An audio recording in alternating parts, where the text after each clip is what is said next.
നിർമ്മല ഹൃദയ പ്രതിഷ്ഠ 12-ാം ദിനം. ഇന്ന് മക്കളില്ലാത്ത കുടുംബങ്ങൾക്ക് വേണ്ടി നമുക്ക് പ്രാർത്ഥിക്കാം.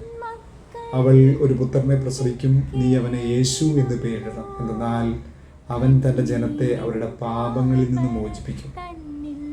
ദൈവപുത്രന് പിതാവാകാനും അവന് യേശു എന്ന് പേര് നൽകാനും സ്വർഗം തിരഞ്ഞെടുത്ത വിശുദ്ധ യൗസേപ്പ് പിതാവേ, കുഞ്ഞുങ്ങൾ ഇല്ലാതെ വേദനിക്കുന്ന എല്ലാ കുടുംബങ്ങളെയും അങ്ങയുടെ നിർമ്മല ഹൃദയത്തിന് സമർപ്പിക്കുന്നു.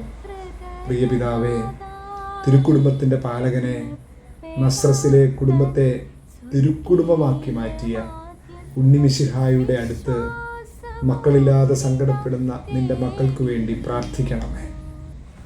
വൈദ്യശാസ്ത്രം മക്കളുണ്ടാവുകയില്ല എന്ന് വിധി എഴുതിയവർ, യാതൊരുവിധ ശാരീരിക പ്രശ്നങ്ങളില്ലെങ്കിലും മക്കൾ ജനിക്കാത്തവർ എല്ലാവരെയും ഓർത്ത് ഞങ്ങൾ പ്രാർത്ഥിക്കുന്നു.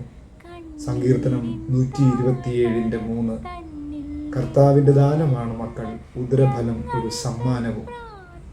മക്കളില്ലാത്ത ദമ്പതികൾക്ക് ദൈവത്തിൽ അടിയുറച്ച വിശ്വാസത്തോടെ ആശ്രയിക്കാനുള്ള കൃപ നൽകണമേ. വിശ്വാസത്തിനും ക്രൈസ്തവ ധാർമ്മികതയ്ക്കും നിരക്കാത്ത മാർഗങ്ങളിലൂടെ ഒരു കുഞ്ഞ് എന്ന ആഗ്രഹ സഫലീകരണത്തിനായി ശ്രമിക്കുന്നവരുടെ മേൽ ദൈവത്തിൻ്റെ കരുണയുണ്ടാകാൻ പ്രാർത്ഥിക്കണമേ.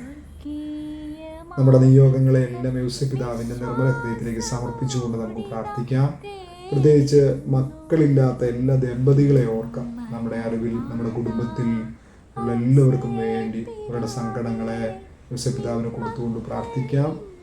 ഒപ്പം നമ്മുടെ എല്ലാ നിയോഗങ്ങളെയും സമർപ്പിക്കാം. ഉണ്ണിമിശിഹ പറ്റിച്ചേർന്ന് കിടന്ന അങ്ങയുടെ നിർമ്മല ഹൃദയത്തിലേക്ക് വിശ്വാസത്തോടെ ഞങ്ങളെയും ഞങ്ങളുടെ കുടുംബങ്ങളെയും നിയോഗങ്ങളെയും സമർപ്പിച്ച് പ്രാർത്ഥിക്കും.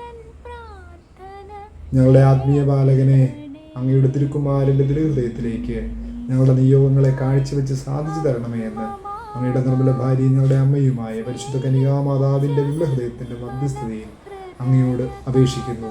ഈശോയുടെ തിരുഹൃദയത്തിനും മറിയത്തിൻ്റെ വിമലഹൃദയത്തിനും യൗസേപ്പ് പിതാവിൻ്റെ നിർമ്മല ഹൃദയത്തിനും നിത്യം സ്തുതി ഉണ്ടായിരിക്കട്ടെ. ആമേൻ.